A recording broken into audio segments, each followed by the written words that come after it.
Hello, good morning from warm and sunny Bali, Ubud, Bali. And today's message is go with the flow. So yesterday I got to swim in a pool for the first time in a long time. And so it was really beautiful when I pulled this card this morning, which in a traditional tarot deck would be the Ace of Cups. And this one's called Going with the Flow. So the Ace of Cups, hi Anais, the Ace of Cups is typically the beginning of a new cycle of feelings or emotions. So this one is go with the flow. Hi Sa, welcome. So I was just in meditation thinking about this card, Go with the Flow. So again, I'll show it here, Going with the Flow, Ace of Cups or Ace of Water. So this is about allowing yourself to flow with your feelings and emotions, and also to flow with the connection, hi, good morning, the connection of your feelings. So if we want to really look at going with the flow, it's good to also tune into its opposite, which is resistance. So resistance can show up in a lot of ways. Resistance is the thing that keeps us from going with the flow in any area of life where that's the topic. So I was noticing yesterday that for me, resistance can feel like a giant boulder in the river of flow. So if there's a giant boulder in the river of flow, and flow is the universal energy, it's when you're staying connected with your heart and you're connected with your guidance and you're in flow about the next right thing to do in any area of your life, whether that's your career or business, relationships. You trust guidance and you flow with what to do. What do I feel like now? What am I being guided to do now? And you just flow. So resistance can feel like a giant boulder. If there's a giant boulder in the river, then the water has to find ways around and through. And the flow can still happen, but if you have enough boulders, or if the boulder is big enough, it will obstruct the flow and it becomes a dam. And then what happens is all this water builds up and builds up behind the boulder or the dam until eventually the dam bursts and it becomes this explosion of water flowing out or careening out in a really big unflowing way, in a powerful way. So what can that resistance look like? Let's tune into some possibilities of where you might be experiencing flow or its opposite, resistance. The resistance is where we can create change when we change the resistance. So the first thing that's coming is overthinking. And overthinking is a huge way. Yeah, thanks, Sa. Yeah, the river, the obstruction, the boulder or the dam that keeps us out of flow, one of them can absolutely be overthinking. And this leads me to another topic, in a sense. I want to touch on it here, but it may be really, it's worthy of its own conversation, which is creating from your mind versus creating from your heart. When you are in flow, when you are connected with your own higher guidance or divine guidance, anything that you create comes from the heart. It's like it's flowing into you in an inspired way, and the love that you feel for this allows you to create in this easy flowing way. But when you create from the mind, things can feel like, you have to fight, you have to push, you have to make it happen, you got to get it done. And that is obstructive to actual flow. That's like the boulder in the river. So I want to give some examples here. Overthinking and creating with the mind. We are living in a constructed reality that actually doesn't serve life. Okay, that's the basic issue at play here on the planet. We are destroying, our constructs of reality, our systems, our organizations, the corporations, the structures of society, of education, health, institutions of all kinds, are actually life-destroying, not life-giving. And so those of us who are awakening, and those of us who are being called and hearing the call to create a new reality, recognize that those non-life-giving constructions, systems, are actually creations of the mind. They need to stop. They're the big boulders, they're the dams in the river that keep flow, divine flow, from happening. So when we find ourselves caught in those systems, as most of us are in some way, shape, or form, because that is the reality, that's the overarching structure of cultures and societies right now. So it could be that you're dealing with a medical condition and you're caught up in the medical system.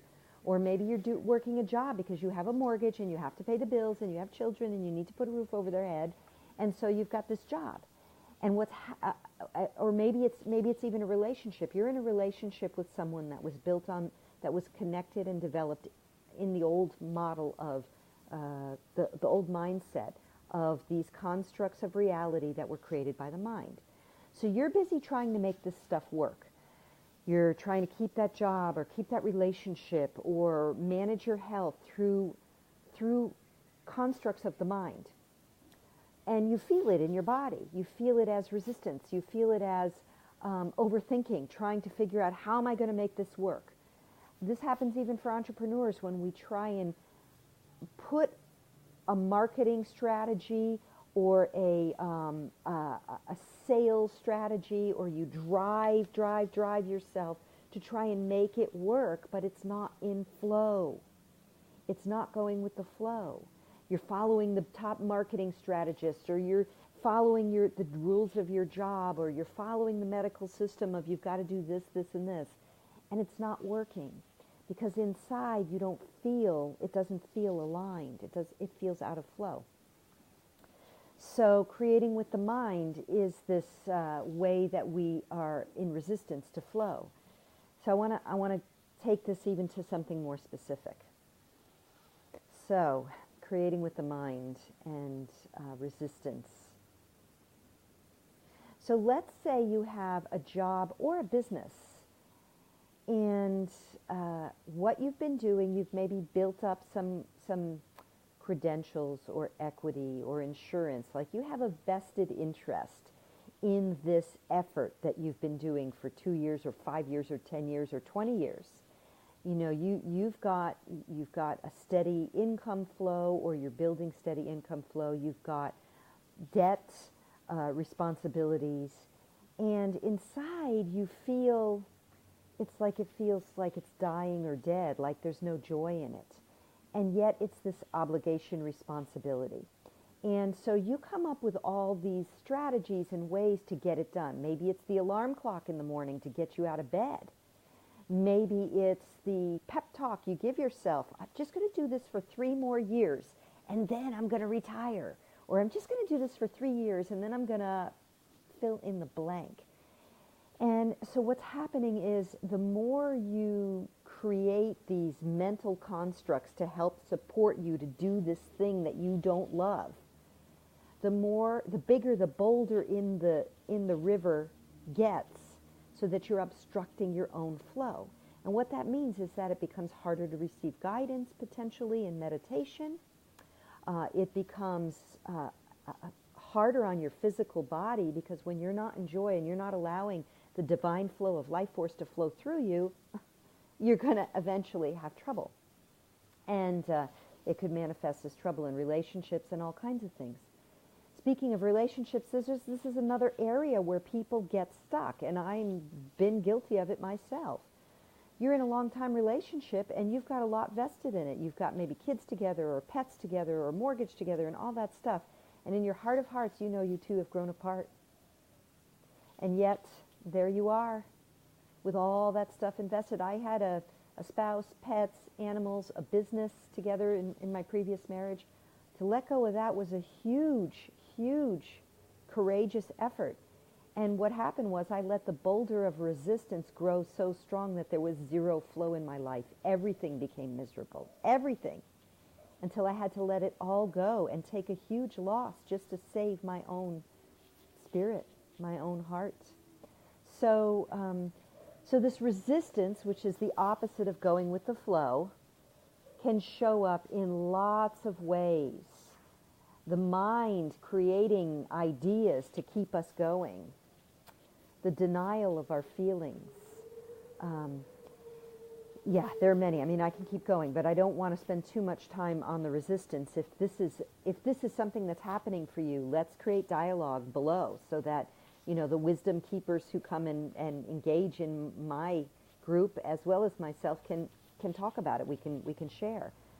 Let's talk about what to do if you are in resistance and you want to go with the flow, because that would be more constructive. So, if you notice that in your life there's some area or many areas where you are not going with the flow, and you'll know that because you don't feel happy, or you don't feel healthy, or it feels like that proverbial boulder in the river, what can you do? What can you do if everywhere you look looks like, I can't change that, I've got too much invested there, I can't change that, that's how it's supposed to be, I can't change that, I need the money, I can't change that, I'd break their heart. The first thing that I would suggest is to follow the guidance of the card, which is get near water. That's the first thing, is to get near water. And I know that sounds kind of silly, right? It's like, that's just, you know, how's that going to help me? Well, it's just a first step. So if you can get in water and actually begin to intend and attention, bring your attention to I give myself permission to go with the flow. I give myself permission to go with the flow. I allow myself to go with the flow. I trust that it's possible to go with the flow. Get yourself near water, even if it's drinking water. If you're in cold country and all the water you see right now is frozen ice, and you are not enjoying it, like you're not skiing on it, so you could ski on it, that would be a way to say, I'm going with the flow. I allow myself to go with the flow. I flow downhill with the water. I flow with the waters of life. So you can, even in frozen country, you can ski or skate. But if you don't like where you are and it's cold and all you see is ice, then drinking a glass of warm water and saying these affirmations, I allow myself to go with the flow. I trust that the flow of the universe is guiding me to my highest path. Anything related to flowing and affirming and water is a great way for you to allow yourself to open up that little doorway into going with the flow in the areas of your life that might feel like obstruction right now, like a boulder in the river, or like you're frozen where you need to flow. So that's like a really simple way to invite flow into your life. The next thing, of course, is to meditate. And I can't emphasize meditation enough. If you don't have a meditation practice, or if you feel like, oh, I can't meditate, I've tried that, I can't do that. Remember that the first time you tried to ride a bike, you couldn't do that either. So meditation isn't just something you do. Meditation is something you cultivate. And that being said, I get it. You know, sometimes we sit in meditation, if we have no discipline, that's just inviting the mind to create more things to fuss and worry about. So in that case, what you want to do is a guided meditation. And again, you know, go to YouTube. There are many, many, many meditations. You find someone whose voice and whose guidance you can relax to. That's the most important thing. I mean, I create them, and if you ask me, I'm happy to create some as well. But there's no shortage of guided meditations if you need to listen to something. And again, if we're talking about going with the flow and you feel frozen in a certain area of your life and not in flow, or if you feel like there's that big boulder in the river of your flow in life, then by all means, find guided meditations that have to do with floating in water, being in water, flowing downstream, allowing yourself to trust the divine creative flow in your being, anything that relates to going with the flow in regard to the area of your life that you feel frozen or obstructed. And that would be the next thing. So getting near water, being in water, drinking warm water, skiing on ice or skating on ice, skiing on snow, skating on ice, anything that allows you to flow with water, and then adding those affirmations in. I allow the flow of life. I trust the flow of life. I flow with life's guidance. I trust my inner guidance. I am in flow. Any of that stuff will help you. And guided meditations, the same.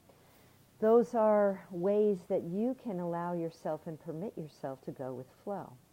Then, there's another step though, which is when you hear the still small voice of guidance, those crazy wild ideas, act on them now. You must act on those divinely guided inspirations, no matter how crazy they seem. Take the first step. Because once you start going with the flow, you will be able to receive that divine guidance. But if you stop it up at that point by saying, that's crazy, I can't do that, oh, that's just a wild cockamamie idea, or I'll do it next week, I'll listen to that next week, you are then going back to controlling or creating with the mind instead of creating with the heart. That divine guidance will not come with lots of arguments, noise, or naysaying. The divine guidance comes as a spark of inspiration. And it could be when you're doing a meditation, or you're swimming, or you're floating in the bathtub, or skiing down a slope. That's often when they come. They don't necessarily come in meditation. They might come right after meditation. They might come when you're journaling afterwards, or you're doing something like washing the dishes, something mundane. All of a sudden you get that little idea. And it might not be, it's not going to come on high with angels and trumpets. It's going to be that little still small voice that says, why don't you start that book you wanted to write? Or why don't you call up so-and-so and invite them for tea, or invite them to give you some feedback on this idea, or something. There's something. Why don't you get a babysitter and go out tonight? That little idea that seems maybe incongruent with all the things your mind is telling you need to do and your little schedule of things to do. You'll get that little quiet thing. Follow it. Follow it. Because when you activate flow and you begin to intend to let that boulder go downriver, go down the river of your life and stop obstructing your flow. When you let the waters melt, or you use that snow or ice to ski and flow, you will get guidance. That's the next thing. And then you have to act on it. Because if you don't act on it, then you're going to be back to creating with the mind. So, this is a little bit of a long message today, but again, our theme is Ace of Water, the beginning of a new cycle of flow and going with the flow, which means releasing obstruction. Sorry, I'm banging the table here and the camera's wobbling. Releasing any obstructions that are often created with the mind based on the structures of our society that were creations of the mind rather than creations of the heart. So relinquishing any of those, allowing the flow, and trusting those crazy wild ideas from the still small voice once you allow flow to come back into your life. So with that, I am going to sign off for today and go in my own writing flow before going to the pool at the heat of the day here in Bali when it gets very hot and sticky. So, sending you much love from the morning of Bali. Mwah.